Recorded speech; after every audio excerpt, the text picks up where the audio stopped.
The Tigra created quite a stir when it was launched in late 1994, having debuted the previous year as a concept car. Unusually for these sorts of design exercises, what we got was pretty much identical to what was previewed. There were three variants: a two-seater convertible, a little sort of SUV called the Scamp, and the hardtop Tigra. They were based on the Corsa platform but made a number of changes. With the Tigra, the centre of gravity was lower for one. It did use the same wheelbase, although the overall car was a little bit longer. It used different suspension springs using linear rear springs instead of the progressive rate ones found in the Corsa, which would stiffen as load was applied. There were unique gas pressure dampers all round as well. Power steering was standard and lock to lock was just 2.75 turns, making it quick and responsive. A Tigra tips the scales at a fraction over 1,000 kilograms, and there were two engine options throughout the Tigra's lifespan: a 90 horsepower 1.4 and a 104 horsepower 1.6 16 valve. The latter of which could hit 126 miles an hour and deliver 0 to 60 in about 9 seconds. Vauxhall stated from the outset that the car would likely attract those looking for a warm hatch super mini rather than an outright sports car. It was priced competitively, with the 1.4 under £11,000. Latterly, you'd pay about a £3,000 premium for a 1.6 Tigra over a Corsa Sport 1.6 16 valve, with the Tigra coming in at about £14,000 in 1999. Autocar magazine did praise the Tigra highly at launch, finding it to be far superior to the Corsa GSI in the driving department. The Tigra sold well over the years and benefited from some apparent Lotus influence on the suspension for the 1997 facelift. With two small seats in the back, it was able to carry 4 people, albeit one's around 5 foot tall in the back only. But carting 4 people around wasn't what the Tigra was about. It was fun to drive, with both engines delivering decent performance coupled to 5-speed close ratio gearboxes, with the option of a 4-speed auto on the 1.4. However, it was never focused enough to appeal to those after the ultimate in performance, and Vauxhall could probably have done more with the car and built a hot version.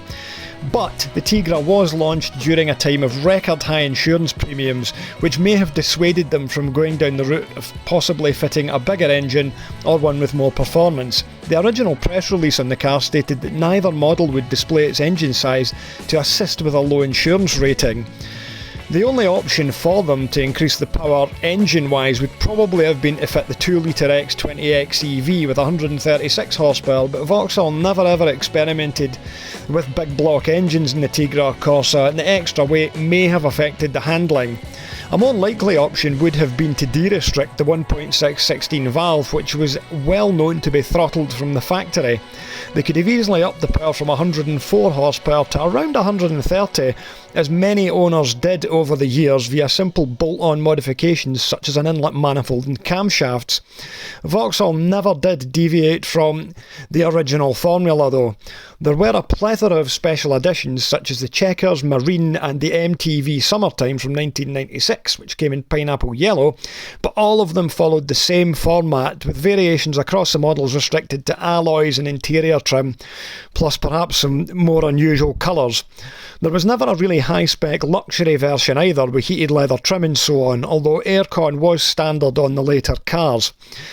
The sport seats were often clad in bright fabric, and there were a few options you could add, such as an electric sunroof as part of a luxury pack. There was a set of front and rear spoilers available and a sports exhaust.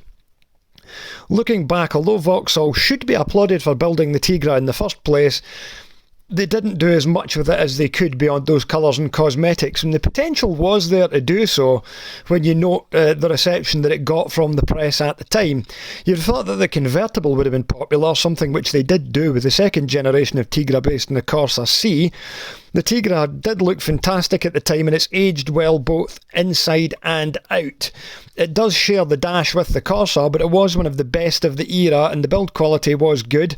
And although it is identical in the Tigra, sitting behind the wheel offers quite a different experience, with the driver sat low behind that steeply raked windscreen. Today, the Tigra is a bit of a bargain. There's still a few of them knocking about, and they do turn up for sale quite regularly. They often tend to be pretty well looked after as well. And it does offer an interesting alternative to a conventional Super Mini. Its strengths lie in the all-round package. While it doesn't excel in any one particular area, where it does do well is the fact that it's a good all-rounder. Beyond the striking looks, it is perhaps a little on the bland side dynamically. You've got good handling, good comfort, good performance, good build, all without really pushing the envelope. As previously mentioned, Vauxhall could have done more with it, particularly after the Ford Puma arrived halfway through its lifespan and kind of stole its thunder, taking that small coupe niche market to another level.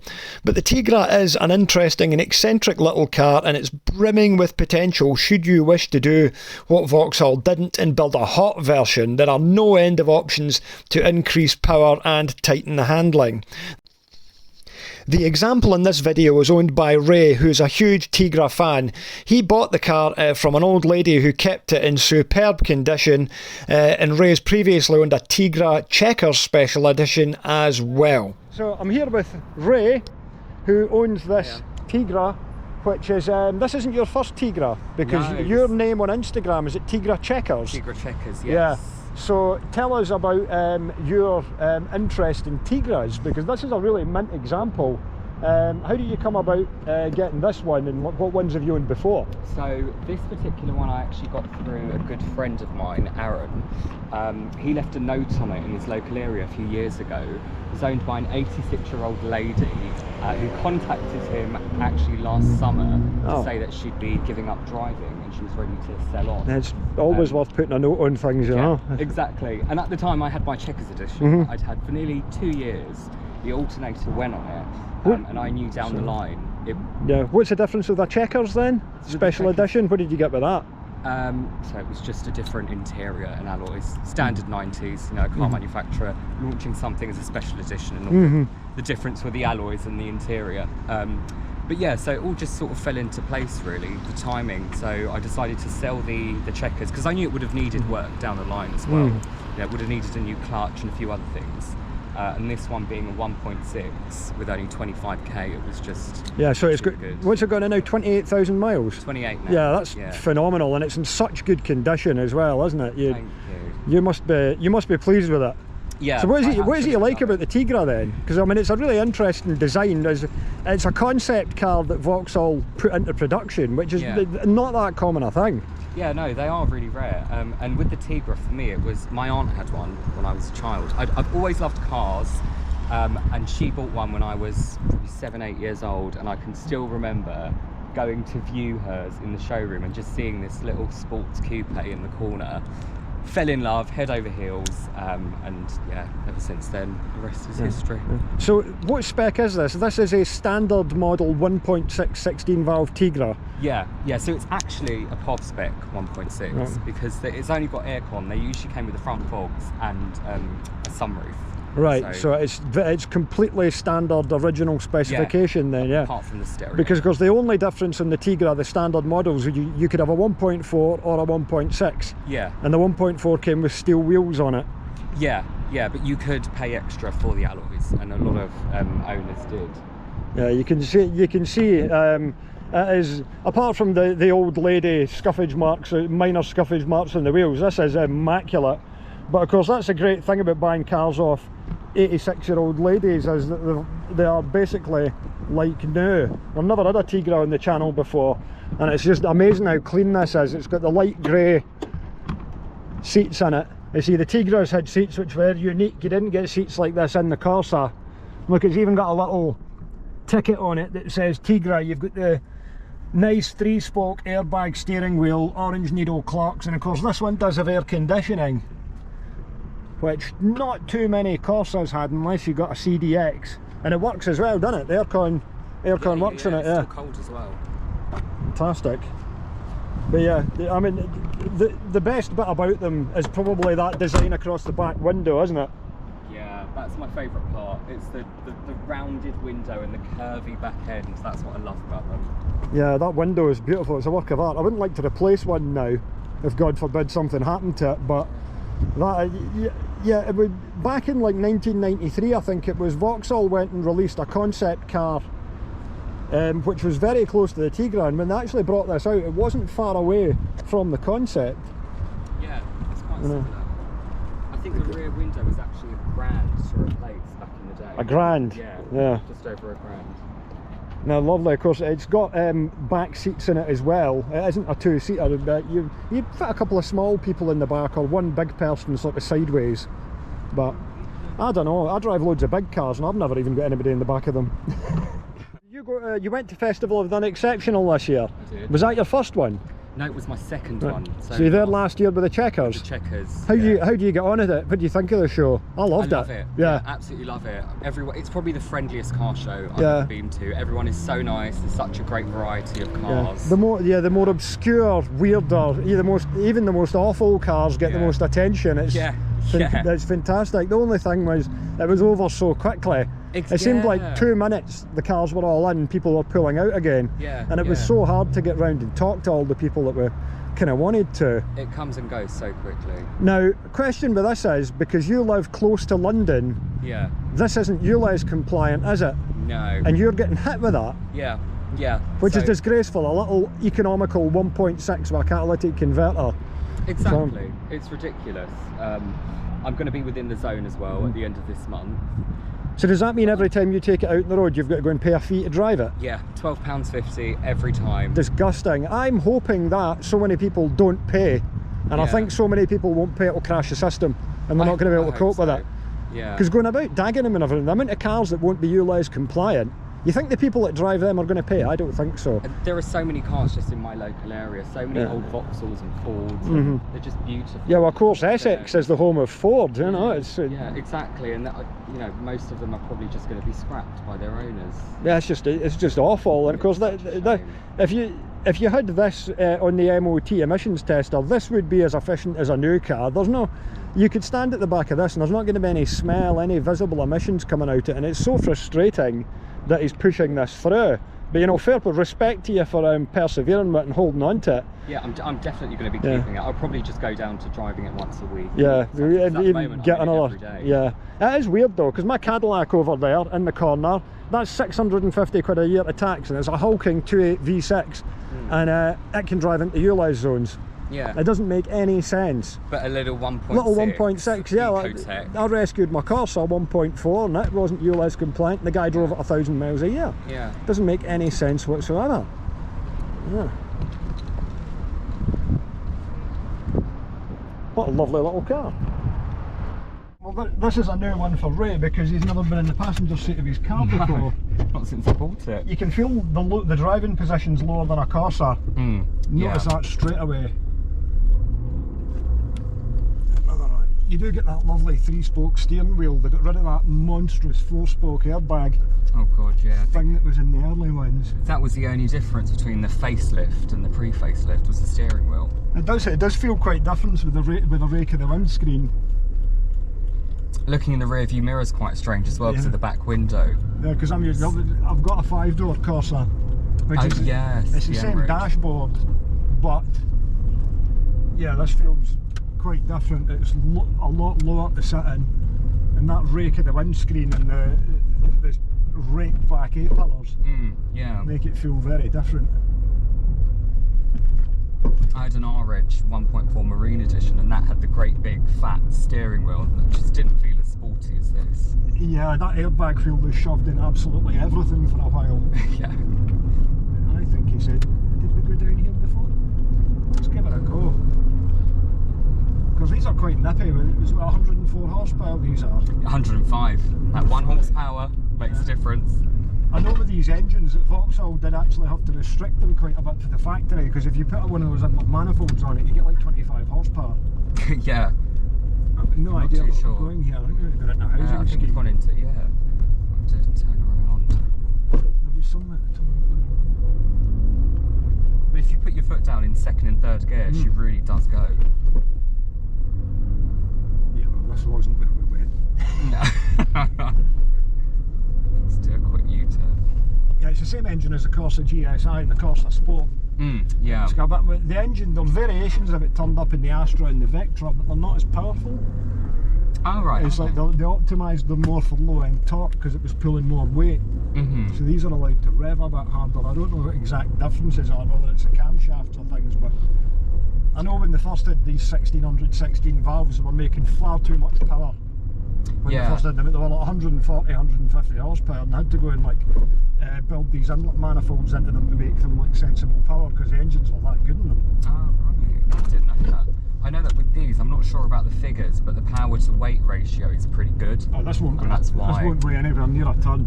Yeah, so that's why when you put your foot down, they go. I think it was back that way. Is it this way? I'm trying to remember. No, I'm pretty sure it was up there. Yeah, no, the way that I came in the Vectra. Oh, right. He took us down a route. We came over a roundabout, went down some magical mystery tour of the industrial back roads of West Thurrock. It's nice, tight, it's up together as well. There's no knocks or rattles or anything off it. Everything's nice and light and tight and everything. They handle like go-karts. Quite fun to throw around on country roads. There's TGI Fridays there, right? Okay, so that's the road back out that way. Well, look at the queue at the Costco petrol station. They're always really busy. Oh my god, that's packed. Because it's cheaper than buying it like at the pumps. Oh yeah, you can feel that like it's got. It does just want to go. It wants to go straight up to 60. Was it sitting revving it like it's 70? It revs at about 3,000, 3,500. And that might seem quite high, but I quite like it. Yeah, I like the growl when you get up to speed. It's a close ratio gearbox that's in them. Yeah. You came flying around there and then slowed down. So busy down here. This is supposed to be the outskirts of London as well. That, yeah, it's got a really nice tight turn-in on it. Yeah, so if you put your foot down here, it should go.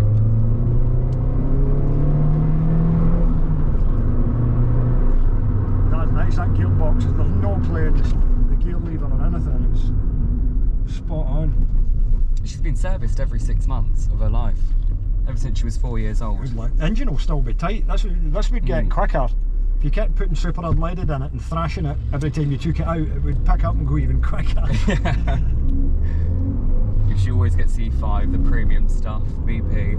Yeah, I've not put E10 in anything for ages. Oh god, no. Only when I got caught out and I had to go and put like 7 litres of it in the Vectra because I went to a Tesco and done it in 99. And I was like, what? I put E10 in my Checkers twice and then she broke down. I don't know. It's not. It's a false economy. The bloody stuff burns quicker.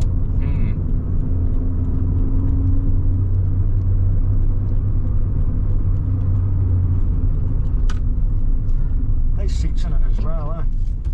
Yeah, they are quite comfortable, especially on long journeys. You see, Michelle Newman reviewed this car in '94 was that for Top Gear? Yeah, for Top Gear, and she didn't actually like the seats. She said they were hard and cheap. They're not. So, they've always got to come up with something. I know. Say something mean about a Vauxhall in these tests. You just sitting there and scoot down inside of it. Oh no, you found it inside of it. They always do that when they see you coming, don't they? That's torquey. It's nice that you can make progress quickly without like having to thrash it. Even though it's a little 16 valve, it's got a decent bit of low down torque, which is. There is a difference as well between the 1.4 and the 1.6 because my Checkers was a 1.4, but as soon as I drove this on the test drive, I noticed a difference straight away.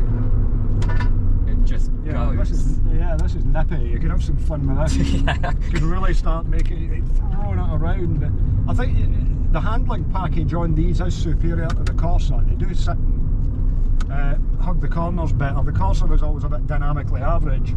I don't know what retuning they did to the Tigra, but it was in, I think it was in early '97. Lotus came in and tweaked the chassis, and something like that. So early Tig was what drove almost like the same as a Corsa, but it was the later ones. What year did they make them up until? It's been a double year. It's quite a late one. 2000. So this is one of the last ones. The last registered one was November 2000. This is a July 2000. It's got that super quick power steering on it as well, the same as the car. It's like 3 turns lock to lock. Nice and light. Yeah, fantastic little car. Stuff. There we go. a quick blast around West Thurrock in the Tigra. Here's just a little picture on Ray's phone. That is the lady that he picked the car up from, 86 years old. She looks fantastic for her years. I was just saying there, she looks like she could be in her 50s. But yeah, you picked it up, what, 8 months ago it was? Yeah, about 9 months ago, last September. Crap at maths, but yeah. 8 months and 3,000 miles together so far. Fantastic. Dude, we're in August now, so that's 11 months ago. 11, Nearly a year. See, I was never good at maths at school. I knew it was that. That sky, that was so interesting. Now, I've really enjoyed going out for a little run in the Tigra, and I hope you've enjoyed finding out a little more about what's a rare car. A lot of fun to drive. It's an absolutely mint example.